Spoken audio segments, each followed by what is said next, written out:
नमस्कार, सुपर किचनमध्ये स्वागत. आज तुमच्या पुढे मी घेऊन येत आहे आषाढी निमित्त उपासाची इडली. तर त्याला सामान काय काय लागतं पाहू आपण. चला तर पाहू आता सामान काय काय लागतं. इथं मी पावशेर बघा वरवी आणलेली आहे. आपल्या दुकानात आपल्याला प्रत्येक दुकानात तुम्हाला भेटणार आहे. आणि त्याच्या निम्म मी इथं साबुदाणा घेतलेला आहे. आता हे आपण मिक्सरमधून दोन्हीही बारीक करणार आहे. आपण तुम्हाला वरवी दाखवली ती मी मिक्सरमधून बारीक केलेली आहे. अशी रवाळच करायची आहे आपल्याला, बघू शकता तुम्ही. त्याच्याबरोबर मी साबुदाणा पण असाच रवाळ बारीक केलेला आहे. आता हे दोन्ही मी एकत्र मिक्स करणार आहे. इथे एक मी पातेले घेतलेले आहे. हे वरवीचे तांदूळ आहेत बारीक केलेलं. हे साबुदाणा. आपण ह्याच्यामध्ये दही घालणार आहे. बघा आपण सगळं एकत्र पीठ केलेलं आहे. आता चवीनुसार मीठ घालणार आहे त्याच्यामध्ये. मीठ आणि दही हे सगळं एकत्र आपण करणार आहे.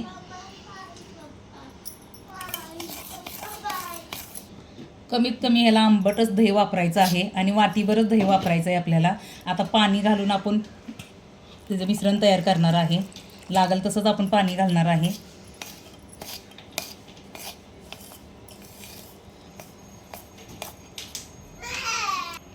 बघा ह्या असं पीठ भिजवायचं आहे. आता हे 15 मिनटं मी साईडला भिजत ठेवणार आहे. आपण दुसऱ्या आता ह्याच्यात खोबऱ्याची चटणी ह्याच्याबरोबर मी करणार आहे. खोबऱ्याच्या चटणीला काय काय लागतं हे तुम्हाला दाखवणार आहे. बघा खोबऱ्याच्या चटणीसाठी मी इथे एक नारळ घेतलेला आहे. ते त्याचे बारीक काप केलेले आहेत. इथं मी 4-5 मिरच्या घेतलेल्या आहेत आणि शेंगदाण्याचं कूट घेतलेलं आहे. आपण आता खोबऱ्याच्या चटणीमध्ये लसूण घालतो. आता उपासाला आपल्या लसूण चालणार नाही म्हणून आपण लसूण घालणार नाही. आता हे मिक्सरमधून मी बारीक करणार आहे.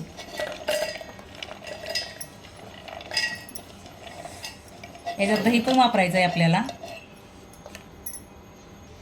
बघा आपण खोबऱ्याच्या चटणीसाठी साहित्य एकत्र केलेलं आहे. मिरची, खोबरं आणि शेंगदाण्याचं कूट. त्यात आपण 2 चमचे आपण दही घालणार आहे. दही आणि चवीनुसार मीठ केलेलं आहे.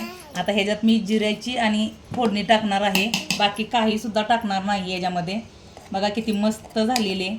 आपण काही सुद्धा त्यात टाकलेलं नाहीये. बघा आपण आता ह्या खोबऱ्यामध्ये चटणीच्या आपण ही जिरे मोहरीची फोडणी म्हणजे जिरेच फक्त आहेत ती फोडणी टाकणार आहे.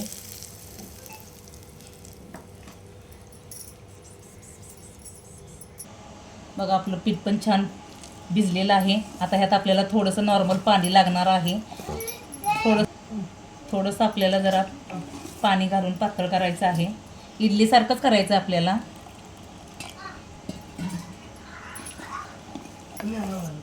बघा ह्याप्रमाणे आपल्याला पीठ तयार करायचं आहे. आता मी इडलीची भांडं घेणार आहे. बघा इथं इडलीचं भांडं आहे. आपण थोडं थोडं त्याच्यावर तेल घालून त्याला ही करून घेणार आहे, पुसून घेणार आहे. ही तेल प्रत्येक भांड्याला आपल्याला असंच करायचं आहे. 5 भांडी आहेत. एकदम 20 इडल्या होत्या एका भांड्यामध्ये. बघा आपलं पीठ तयार झालेलं आहे. याच्यामध्ये मी थोडासा सोडा घालून इडलीच्या भांड्यामध्ये आता घालून हे करणार आहे. सोडा थोडा आपल्याला थोडाच टाकायचा आहे. बघा आता इथे मी इडलीचं भांडं घेतलेलं आहे. त्या इडलीच्या भांड्यामध्ये आपण ही आता पीठ तयार केलेलं आहे ते मी घालणार आहे. बघू शकता तुम्ही.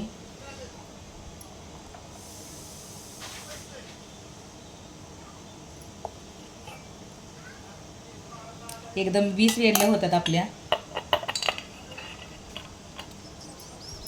बघा आपली 5ची भांडी भरून झालेली आहेत. आता मी गॅसवर पाणी ठेवले उकळायला. आता हे मी पाण्यामध्ये ठेवून देणार आहे आणि 15 ते 20 मिनिटं आपण वाफ घेणार आहे. 15 ते 20 मिनिटच आपल्याला वाफ घ्यायची आहे. छान होतात इडल्या.